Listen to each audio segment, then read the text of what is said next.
My name is Smicka, and I work as portfolio manager here at Manova. What does it mean to be a portfolio manager? It means that you basically cover the entire lifespan of the fund. You begin with creating the fund documentation, helping the capital raising team to raise capital, and then ultimately helping the transaction team to pick the right assets that fit the strategy of the fund and deploy the capital. And then you cover simply the entire lifespan of the fund. You're in close touch with the banks, the lenders, and of course the regulators and other stakeholders of the fund.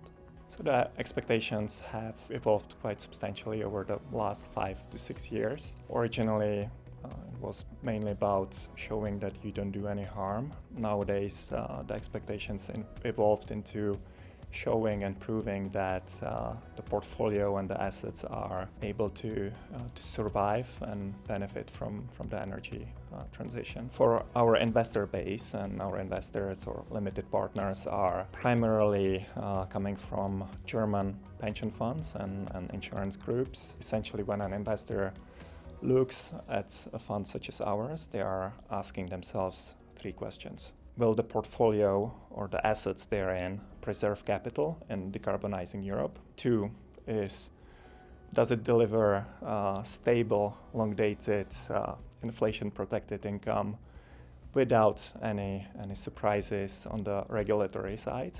And 3, from a manager's perspective, is the manager's ESG strategy credible and operationally sound? ESG is a new normal in lenders' credit processes. It doesn't mean that if an asset is ESG compliant that the lender will give you a discount from their margin. On the other hand, if the asset is non-compliant, you might end up paying a so-called brown premium and paying more on the loan. And at the same time, if the asset is non-compliant, you might struggle with refinance.